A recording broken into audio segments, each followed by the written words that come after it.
Praise the lord. హల్లెలూయా. దేవుని నామానికి మహిమ కలుగును గాక. నేటి దేవుని మాట అనే శీర్షిక కోసం వేచి ఉన్న మీ అందరికీ కూడా యేసయ్య శక్తి కలిగిన నామంలో వందనాలు తెలియజేస్తూ ఉన్నాం. బాగున్నారా? దేవుని మహా కనికరాన్ని బట్టి, ఆయన కృపను బట్టి ప్రతిరోజు ఈ విధంగా మనం కలుసుకోవడానికి, వాక్యాన్ని నేర్చుకోవడానికి దేవుడు ఎంతో కృప చూపిస్తూ ఉన్నారు. ఆ గొప్ప దేవునికి మహిమ కలుగును గాక. మరి నేటి దేవుని మాట అనే శీర్షికలో దేవుడు మనకి ఈరోజు ఇవ్వబోతున్న మాటను ఒక్కసారి మనం చూద్దాం. ప్రసంగి గ్రంథము 5వ అధ్యాయం 7వ వచనం చదువుతూ ఉన్నాను.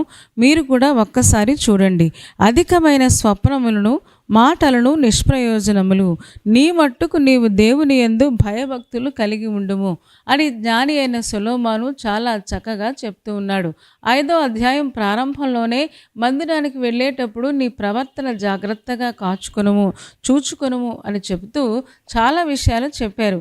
చాలా విషయాలు చెబుతూ ఆఖరికి వచ్చేటప్పటికి ఆయన చెప్పిన మాట ఏంటి అంటే, జ్ఞాని అయిన సొలొమోను కదా, నీ మట్టుకు నీవు దేవుని యందు భయభక్తులు కలిగి ఉండుము అంటే ఎక్కువ మాట్లాడడం వల్ల, పెక్కు మాటలు మాట్లాడడం వల్ల, లేకపోతే అస్తమాను నాకు కలలు వస్తూ ఉన్నాయి. కొంతమంది సౌభాగ్యం కోసం, లేకపోతే వాళ్ళ సంపదల కోసం వాళ్ళు ఆలోచిస్తూ, అక్కడే రాయబడింది విస్తారమైన పనిపాటుల వలన స్వప్నము పుట్టును అని లేఖనంలో మనం చూస్తూ ఉన్నాం కదా. చాలామంది కలలు అనుకుంటూ, లేకపోతే కలలకు ప్రాధాన్యతలు ఇస్తూ భయభక్తులు మానేస్తారు. అలాగే ఎక్కువ మాట్లాడుతూ ఉంటారు. అనాలోచనగా ఏవో మొక్కుబళ్ళు కూడా చేస్తూ ఉంటారు. వీటన్నిటికంటే మన మొక్కుబళ్ళ కంటే, లేకపోతే మనం కలలు, లేకపోతే ఇంకా రకరకాల వాటికంటే కూడా దేవుడు ఆశించింది ఏంటి అంటే, నీ మట్టుకు నీవు దేవుని యందు భయభక్తులు కలిగి ఉండుము. ఎవరి మట్టుకు వాళ్ళు దేవుని యందు భయము భక్తి కలిగి ఉంటే దేవుడు అదే చూస్తాడు అని జ్ఞాని అయిన సొలొమోను చెబుతూ ఉన్నాడు. సాధారణంగా భక్తి చేయాలంటే చాలా కష్టం. భక్తికి ఎవరు కలిసి రారు కదా. ఏమంటే భార్య ప్రార్థన అంటే భర్త లోకము అంటూ ఉంటారు. కొన్ని కుటుంబాలలో భర్త దేవుడు దేవుడు అంటూ ఉంటే భార్య ఏమో లోకం అని చెప్పడం మనం చూస్తూ ఉన్నాం. పోనీ భార్యాభర్తలు ఇద్దరు కూడా భక్తి చేస్తూ ఉంటే పిల్లలు లోకంలో కలిసిపోతూ లోక సంబంధమైన మాలిన్యాలు అంటించుకుంటూ చాలాసార్లు భక్తికి దూరం అయిపోతున్నారు. కొన్నిసార్లు ఎంత భక్తి చేద్దామన్నా, ఎంత భయభక్తులతో ఉందామన్నా ఒక్కొక్కసారి చాలా కష్టమైపోద్ది. ఎంత ప్రార్థించినా, లేకపోతే ఎంత వేడుకున్నా మన మారని మనుషులను బట్టి చాలామంది నీరస పడిపోతూ ఉంటారు. ఆ భక్తిలో వెనక్కి వెళ్ళిపోతూ ఉంటారు. కాబట్టి ఎవరు ఎవరిని చూడద్దు. నీ మట్టుకు నీవు దేవుని యందు భయభక్తులు కలిగి ఉండు. ఎవరి మట్టుకు వాళ్ళు భయభక్తులు కలిగి ఉండాలి. ఎవరి భోజనం వాళ్ళే చెయ్యాలి కదా. ఎవరి తిండి వాళ్ళే తిన్నట్టుగా ఎవరి భక్తి వాళ్ళే చేసుకోవాలి. ఏమండి, భార్య భక్తి భర్తను రక్షించలేదు కదా. భర్త భక్తి భార్యను పరలోక రాజ్యం తీసుకెళ్ళలేదు కదా. ఏమండి, ఒకవేళ మనం చేస్తున్న ప్రార్థనలు విని దేవుడు ఆ వ్యక్తిని రక్షించవచ్చు. కానీ ఎవరి భక్తిని వాళ్ళే కంటిన్యూ చేసుకోవాలి. నీ మట్టుకు నీవు దేవుని యందు భయభక్తులు కలిగి ఉండుము. మొక్కుబళ్ళు చెల్లించకపోయినా, లేదా మొక్కుబళ్ళు ఇవ్వాలని దేవుడేం కోరుకోవట్లేదు. ఏమంటే మీ నైవేద్యం వ్యర్థము అంటున్నాడు. లేకపోతే చాలామంది నాకు ఆ కల వచ్చింది, ఈ కల వచ్చింది, ఎంతసేపు ఆ కళల గురించి ఆలోచిస్తూ భయభక్తులు మానివేస్తూ ఉంటారు. వీటన్నిటికంటే కూడా దేవుని పట్ల భయము భక్తి కలిగి ఉండాలని జ్ఞాని అయిన సొలొమోను చెప్తున్నాడు. అదే ప్రసంగి గ్రంథము 3వ అధ్యాయము 14వ వచనం చదువుతున్నాను. దేవుడు చేయు పనులన్నీ శాశ్వతములను నేను తెలుసుకుంటుని, దానికి ఏదియూ చేర్చబడదు, దాని నుండి ఏదియూ తీయబడదు. మనుష్యులు తన యందు భయభక్తులు కలిగి ఉండినట్లు దేవుడు ఇట్టి నియమము చేసి ఉన్నాడు. దేవుడు ఆశ ఎప్పటికీ, దేవుడు ఆశ ఏంటి అంటే మనుష్యులందరూ దేవుని పట్ల భయము కలిగి ఉండాలి, భక్తి కలిగి ఉండాలి. దేవుడు అందుకే ఈ నియమాన్ని చేశాడు. దేవుడు చేసే పనులన్నీ కూడా శాశ్వతములని నేను తెలుసుకుంటుని. సొలొమోను అనుకున్నాడంట, దేవుడు చేసే ఏ పనైనా సరే శాశ్వతంగా చేస్తాడు అని తనకు అర్థమైంది. అలాగే దేవుడు చేసిన పనుల్లో ఏది చేర్చబడదు, ఏది తీయబడదు. మనుషులు దాన్ని ఏమీ వ్యర్థం చేయలేరు. కాకపోతే దేవుడు ఒకటే కోరుకుంటున్నాడు, మన ఎందుకు దేవుడు ఇలాంటి నియమాన్ని చేశాడు అంటే మనందరం కూడా దేవుని పట్ల భయము భక్తి కలిగి ఉండాలని దేవుడు కోరుకుంటూ ఉన్నాడు. కాబట్టి నీ మట్టుకు నీవు దేవుని యందు భయభక్తులు కలిగి ఉండు. కనీసం నువ్వైనా మీ ఇంటిలో, కనీసం మీరైనా మీ ఇంటిలో ఆ భయము భక్తి కలిగి ఉంటే తద్వారా దేవుని సన్నిధి మన ఇంటి లోపలికి వస్తుంది. దేవుని సన్నిధి ఎప్పుడు ఉంటుందో సంతోషం ఆనందం ఉంటుంది. దేవుని సన్నిధి ఎప్పుడు ఉంటుందో ఏమంటే చీకటి శక్తులు పారిపోతాయి. ఏమంటే ఈ రోజున చాలామందికి ఆ సాతానుడు ఏం చేస్తూ ఉన్నాడంటే నిరాశ అనే మంత్రం వేసి, నిరాశ అనే ట్యాబ్లెట్ వేసి, ఇంక నువ్వెంత ప్రార్థించినా, ఇంక నువ్వెంత భక్తి చేసినా, చూడు వాళ్ళు కలిసి రావట్లేదు, వీళ్ళు కలిసి రావట్లేదు, కాబట్టి వాళ్ళ గురించి వీళ్ళ గురించి నువ్వు ఆలోచిస్తే నువ్వు ఇంకా భక్తిని నువ్వొక్కదాని మాత్రం ఏం చేయగలవు? వాళ్ళందరూ కలిసి రావాలి కదా. కుటుంబ ప్రార్థన అంటే ఎవరు రారు, లేదా దేవుని మందిరం అంటే ఎవరు రారు. నువ్వు ఒక్కదానివి ఎందుకు అంత కష్టపడతావని తెలియకుండానే మనల్ని నీరసం చేయడానికి, నిరాశలోకి నెట్టివేయడానికి ప్రయత్నం చేస్తాడు. ఎందుకంటే తద్వారా నిరాశలోనికి వెళ్ళిపోయి ఇంకెవరూ రావట్లేదు కదా, నేను ఒక్కడిని, లేకపోతే నేను ఒక్కదాన్ని భక్తి చేస్తే నా కుటుంబం పరలోక రాజ్యం వెళుతుందా అని చాలామంది భక్తిని చాలించేస్తూ ఉన్నారు. ఏమంటే సాతాను వేసే ఆ నిరాశ అనే మంత్రానికి లోనైపోయి నిరాశలోకి వెళ్ళిపోతూ ఉన్నారు. ఈ రోజున దేవుడు మనతో మాట్లాడుతున్నాడు. నీ మట్టుకు నీవు దేవుని యందు భయభక్తులు కలిగి ఉంటే నీ ప్రార్థన లేకపోతే నీ భక్తి ఏదో ఒక రోజున నీ కుటుంబం అంతటినీ కూడా ప్రభు దగ్గరికి తీసుకుని వస్తుంది. కాకపోతే నువ్వు పట్టుదలగా భక్తి చేయాలి. ఎందుకంటే భక్తి అంటే ఎవరు కలిసి రారని ముందే మనం చెప్పుకున్నాం కదా. ఈ రోజున దేవుడు అదే మాట్లాడుతూ ఉన్నాడు. చూద్దామా ఒక్కసారి మత్తయి సువార్త 15వ అధ్యాయము 8-9 వచనాలు చదువుతూ ఉన్నాను. మీరు కూడా ఒక్కసారి చూడండి. మత్తయి సువార్త 15వ అధ్యాయంలో యేసు ప్రభు ఈ మాటలు అంటూ ఉంటారు కదా. 15వ అధ్యాయము 8-9 వచనాలు. వేషధారులారా, మీరు మీ పారంపర్యాచారము నిమిత్తమై దేవుని వాక్యమును నిరర్థకము చేయుచున్నారు. వేషధారులారా, ఈ ప్రజలు తమ పెదవులతో నన్ను ఘనపరచుదురు గాని వారి హృదయము నాకు దూరముగా ఉన్నది. మనుషులు కల్పించిన పద్ధతులు దైవోపదేశములను బోధించుచు వారు నన్ను వ్యర్థముగా ఆరాధించుచున్నారు అని యెషయా మిమ్మును గూర్చి ప్రవచించిన మాట సరియే అని వారితో చెప్పాడు అంట. ఏమంటే అక్కడ పరిసయ్యులను చూసి, సద్దూకయ్యులను చూసి దేవుని ఆ వాక్యాన్ని నిరర్థకం చేస్తూ దేవుడు ఏంటి కోరుకుంటున్నాడో దాన్ని పక్కన పెట్టేసి పద్ధతులకి ఆచారాలకి ప్రాధాన్యత ఇస్తూ ఉన్నారు. అందుకనే మీ ఆరాధన అంతా కూడా వ్యర్థంగా ఉంది అని వాళ్ళతో చెప్పడం మనం చూస్తూ ఉన్నాం. ఈరోజున మనం చేస్తున్న భక్తి కానీ ఆరాధన కానీ మనం దేవుణ్ణి సేవించడం వ్యర్థమైపోకూడదు అని దేవుడు లేఖనం ద్వారా మనం నేర్చుకుంటూ ఉన్నాం. వారు నన్ను వ్యర్థంగా ఆరాధిస్తూ ఉన్నారు అంటే వ్యర్థంగా ఆరాధించే వాళ్ళు కూడా లేకపోలేదు. ఈరోజున మనం ఆలోచించుకోవాలి, మన ఆరాధనలు వ్యర్థమైపోతున్నాయా, మన ఆరాధనలు దేవుని సన్నిధికి చేరుతూ ఉన్నాయా అని ఒకసారి మనం ఆలోచించుకోగలిగితే ఇప్పుడైనా పర్వాలేదు, తప్పకుండా దేవుని యందు భయము భక్తి కలిగి ఉంటాం. భయభక్తులు లేకుండా ఎన్ని ఆరాధనలకి వెళ్ళినా, ఎన్ని ఆరాధనలు చేసినా దానివల్ల ఉపయోగం ఏమీ లేదు. ఈరోజు మనకు చెప్పేది ఒక్కటే, నీ మట్టుకు నీవు దేవుని యందు భయభక్తులు కలిగి ఉండు. నీ వాక్యం నువ్వు చదువుకో, నీ ప్రార్థన నువ్వు చేసుకో. ఎవరు కలిసి వచ్చినా కలిసి రాకపోయినా నువ్వు దేవుని కోసం ఏం చేయాలనుకుంటున్నావో అది చేయడానికి నువ్వు ప్రయత్నం చేయి. ఈ ప్రయత్నాన్ని వాయిదా వేయొద్దు, ఈ ప్రయత్నాన్ని ఆపొద్దు, నిరాశలోకి వెళ్ళొద్దు. నీ మట్టుకు నీవు దేవుని యందు భయభక్తులు కలిగి ఉంటే తప్పకుండా ఏదో ఒక రోజున నీ కుటుంబాన్ని, లేకపోతే నువ్వు ఎవరి కోసం ప్రార్థిస్తూ ఉన్నామో ఆ వ్యక్తులని తీసుకొని వస్తావు ప్రభువులోనికి అనే లేఖనం ద్వారా మనం నేర్చుకుంటూ ఉన్నాం. ఏమంటే ఒక్కళ్ళమే భక్తి చేయాలంటే ఎంత కష్టమైన విషయం. ఏమండి సాధారణంగా మనుషులు సంఘజీవి అంటారు కదా. మనిషి సంఘజీవి, మనిషికి తోడు కావాలి. కానీ ఒక్కళ్ళం భక్తి చేయాలి. అందులో భక్తి అంటే మంచి పని కదా. భక్తి చేయాలి, భయం కలిగి ఉండాలంటే అందరూ ఎద్దేవా చేస్తూ ఉంటారు, హేళన చేస్తూ ఉంటారు, లేకపోతే ఆ పక్కదారి పట్టిస్తూ ఉంటారు. మనం కూడా ప్రేరేపించబడి ఆ పాపం చేయడానికి అవకాశం లేకపోలేదు. ఆదికాండము 6వ అధ్యాయము 7వ వచనం చదువుతున్నాను. చూడండి ఒక్కసారి. ఆదికాండము 6వ అధ్యాయము 9వ వచనం చదువుతున్నాను. మీరు ఒక్కసారి చూడండి. 9వ వచనంలో ఈ విధంగా వ్రాయబడి ఉంది. నోవహు వంశావళి ఇదే. నోవహు నీతిపరుడును తన తరములో నిందారహితుడైన ఉండెను. నోవహు దేవునితో కూడా నడిచినవాడు. అని లేఖనం ద్వారా మనం నేర్చుకుంటూ ఉన్నాం. ఇక్కడ రాయబడిన మాట, నోవహు నిందారహితంగా ఉన్నాడంట, నీతిపరుడుగా ఉన్నాడంట. ఏ సమయంలో అనుకున్నారు? 11వ వచనం చదువుతున్నాను. భూలోకము దేవుని సన్నిధిని చెడిపోయి ఉండెను, భూలోకము బలాత్కారముతో నిండి ఉండెను. 12వ వచనం కూడా చదువుతున్నాను. దేవుడు భూలోకమును చూచినప్పుడు అది చెడిపోయి ఉండెను, భూమి మీద సమస్త శరీరులు తమ మార్గమును చెరిపివేసుకుని ఉండిరి. ఏమంటే భూలోకము దేవుని సన్నిధిని చెడిపోయిందంట. మొత్తం అందరూ వారి మార్గాలను చెరిపేసుకున్నారంట. అంటే ఒక్కళ్ళు కూడా కనిపించటం లేదు, ఒక్కళ్ళు కూడా భక్తి చేయట్లేదు, ఒక్కళ్ళు కూడా భయం కానీ దేవుని పట్ల భక్తి కానీ కనిపించట్లేదు. అలాంటి సమయంలో చెడిపోయి ఉన్న ఆ ప్రజల మధ్య, చెడిపోయి ఉన్న ఆ జనాంగం మధ్య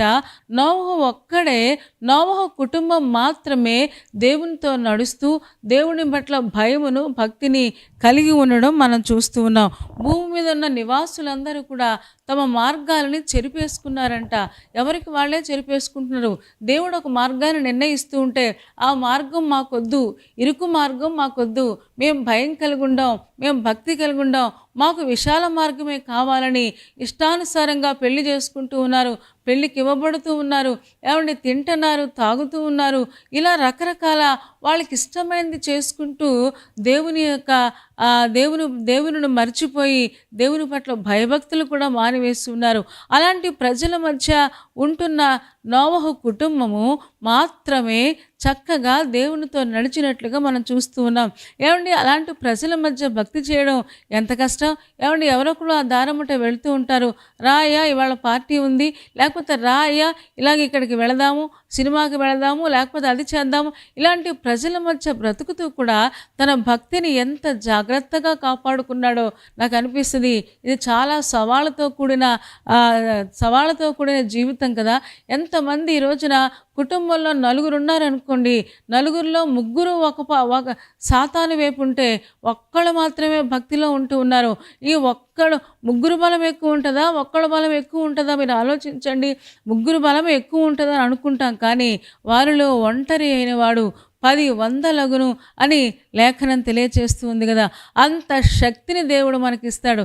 ఏమండి, ఇంతమందిని చూస్తూ ఇంతమంది మధ్య బ్రతుకుతూ వాళ్ళు తింటున్నారు, తాగుతున్నారు, ఇష్టానుసారంగా జీవిస్తూ ఉన్నారు అనిపిస్తుంది కదా. ఏమండి, వాళ్ళకి లేని భక్తి మాకెందుకులే, వాళ్ళతో పాటు నేను అని అనిపిస్తూ ఉంటుంది. కానీ నోవహు అలాగనుకోలేదు. నిందారహితంగా ఉన్నాడు. అంత మాత్రమే కాదు, తన కుటుంబం అంతటినీ కూడా స్వాధీనంలో ఉంచుకున్నాడు. తన 3 కుమారులు, 3 కోడళ్ళు, ఏమండి, తండ్రి తల్లి ఏది చెబుతూ ఉంటే అది చేస్తూ ఉన్నారు. ఎంత అద్భుతమైన విషయము కదా. చాలా సంతోషం అనిపిస్తుంది. ఈ రోజున మన కుటుంబాలన్నీ కూడా ఇలాగుంటే ఎంత బాగుంటుందో. మనం లోకంలో ఉన్నాం, పాపంలో ఉన్నాం. ఏమన్నా మన చుట్టూ ఎక్కడ చూసినా పాప ప్రపంచమే. ఉద్యోగం చేసే స్థలంలో మన చుట్టూ కూడా ఆ పాపం చేసేవాళ్ళే మనకు కనిపిస్తూ ఉంటారు. ఏమండి, అంతా కూడా భక్తికి తారుమారుగా మాట్లాడుతూ ఉంటారు. ఈ రోజున మన మాటలు, తలంపులు, ఆలోచనలు, క్రియలు అన్నీ కూడా దేవునికి ఇష్టమైనట్టుగా మనం మలుచుకోవాలి అంటే చాలా చాలా కష్టమైన పని. కానీ ఇలాంటి కష్టమైన పని నోవహు జరిగించాడు. తన చుట్టూ ఉన్నవారు ఎవరూ సహకరించకపోయినా, చుట్టూ ఉన్నవారు ఏమండి, ఒకవేళ అందరూ హేళన చేసి ఉంటారు, ఎద్దేవా చేసి ఉంటారు, భక్తిపరుడమ్మా ఒకవేళ అనొచ్చు, లేదా నోవహు భార్యను చూసి భక్తిపరురాలమ్మా అని ఎద్దేవా చేసి ఉండొచ్చు. కానీ వాళ్ళు అస్సలు దేవుని పట్ల భయాన్ని, భక్తిని మానుకోలేదు. లేఖనం చెప్తుంది, నోవహు నీతిపరుడుగా ఉన్నాడంట. తన తరములో ఎంతమంది ఉన్నారో, ఏమండి, ఈ ఒక్కడు మాత్రమే నిందారహితంగా ఉన్నాడు. మిగతా వాళ్ళందరూ కూడా చాలా దుర్మార్గంలో ఉన్నారు, చాలా పాపంలో కూరుకుపోయి ఉన్నారు. ఇంతమంది మనుషుల మధ్య తన యొక్క సాక్ష్యాన్ని కాపాడుకుంటున్నాడు, తన జీవితాన్ని జాగ్రత్తగా చూసుకుంటున్నారు, తన భక్తి విషయంలో రాజీ పడట్లేదు. ఏమండి, చాలే భక్తి చాలే, లేకపోతే ఎంతవరకు చేశాను బాగానే ఉంది, ఇక నేను చేయలేననుకుని చాలించలేదు. కానీ దేవుని సహాయం తీసుకొని చక్కగా అతను తన భక్తిని కొనసాగించినట్లుగా మనం చూస్తూ ఉన్నాం. ఏమంటే వాళ్ళందరూ మార్గాలు చెరిపేసుకున్నారు, కానీ తన మట్టుకు తను భయభక్తులు కలిగి ఉన్నాడు. ఎప్పుడైతే తన మట్టుకు తన భయభక్తులు కలిగి ఉన్నాడో కుటుంబంలో ఉన్న వారందరూ ఆ భక్తిని చూసి వారు కూడా భయభక్తుల్లోకి వచ్చినట్టుగా మనకు అనిపిస్తుంది. వారు కూడా నోవహు యొక్క మాట విన్నట్టుగా మనకు అనిపిస్తూ ఉంటుంది. ఎంత అద్భుతమైన విషయము కదా. ఒక్కళ్ళు భయంతో ఉంటే, ఒక్కళ్ళు భక్తితో జీవించగలిగితే దేవుని సన్నిధి మన కుటుంబంలోనికి, మనం ఏ స్థలంలో ఉంటామో ఆ స్థలంలోనికి దేవుడు దిగి వస్తాడు. ఎందుకంటే నోవహు ప్రార్థన చేస్తున్నాడు. నోవహు ధర్మశాస్త్రాన్ని గురించి ఒకవేళ ఆలోచించి ఉండొచ్చు, లేకపోతే దేవుడు ఆజ్ఞలు పాటించడానికి తన యొక్క జీవితాన్ని తన కంకణం కట్టుకున్నాడు.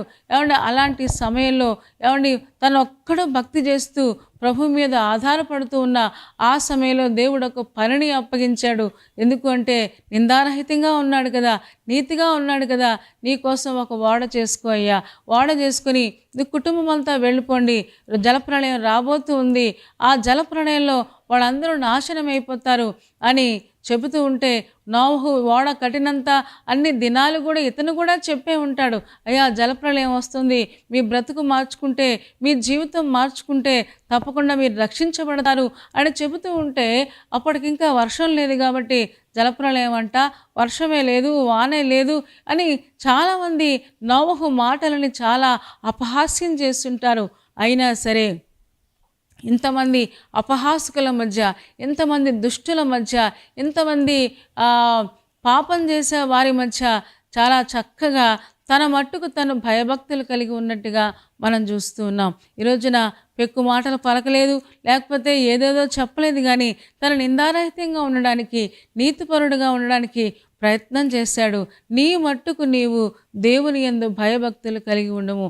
ఎవరు కలిసి వచ్చినా కలిసి రాకపోయినా, ఎవరు నీతో భక్తి చేసినా చేయకపోయినా, ఒకవేళ హేళన చేసినా అవన్నీ పట్టించుకోకుండా, నిరాశలోకి వెళ్ళిపోకుండా నీ మట్టుకు నీవు భయము భక్తి కలిగి ఉంటే తప్పకుండా ఏదో ఒక రోజున నీ కుటుంబం అంతా ప్రభు దగ్గరికి వస్తారు.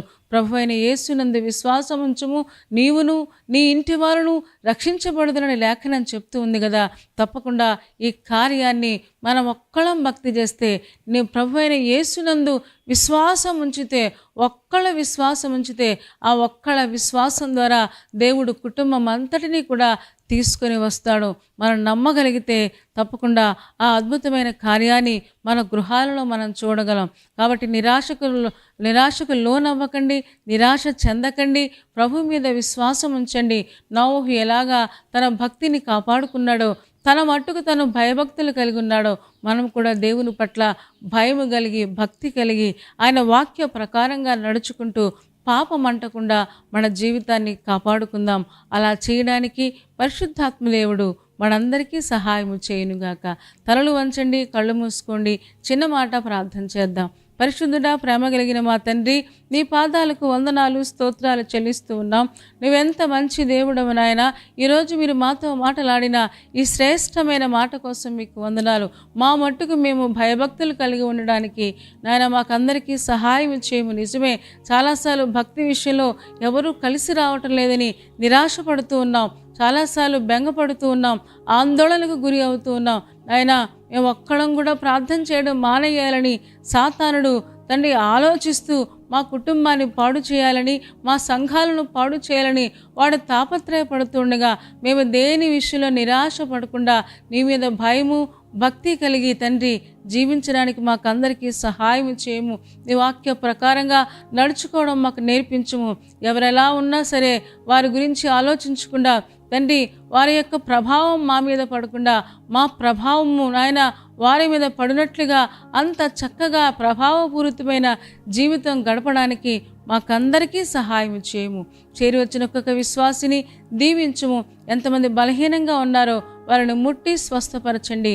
అంత మాత్రమే కాదు, పెళ్లి రోజు పుట్టినరోజు జరుపుకుంటున్న వారిని నీ ఆశీర్వాదాలతో నిండారులుగా దీవించుము. నాయన ఎంతమంది ఎగ్జామ్స్ రాస్తూ ఉన్నారో, ఎంతమంది ఇంటర్వ్యూకి వెళుతూ ఉన్నారో సఫలత మీరు దయచేయము. రేపటి దినం కోసం మమ్మల్ని సిద్ధపరచము. యేసయ్య శక్తి కలిగిన నామములో స్తుతించి ప్రార్థించి వేడుకొనుచున్నాము తండ్రి. ఆమె చెప్పారు కదా అందరూ. చాలా సంతోషం. చాలా ఓపికగా శ్రద్ధగా దేవుని యొక్క వాక్యాన్ని మీరు వింటూ ఉన్నారు. మిమ్మల్ని బట్టి మేము సంతోషిస్తూ ఉన్నాం. కార్యక్రమం మీకు నచ్చితే లైక్ చేయండి, షేర్ చేయండి. అంత మాత్రమే కాదు, కామెంట్ కూడా పెట్టండి. ఇంకా ఈ ఛానల్ని సబ్స్క్రైబ్ చేసుకోకపోతే డాక్టర్ స్పర్జన్ యూట్యూబ్ ఛానల్ని సబ్స్క్రైబ్ చేసుకోండి. తద్వారా నోటిఫికేషన్స్ అన్నీ వస్తాయి, మా కార్యక్రమాలన్నీ మీరు చూడవచ్చు. సరేనా అండి? దేవుని చిత్తమైతే మరలా రేపు ఉదయం మళ్ళీ కలుసుకుందాం. అప్పటి వరకు దేవుని మహాకృప మనందరికీ తోడే ఉండును గాక. ఆమేన్, ఆమేన్, ఆమేన్.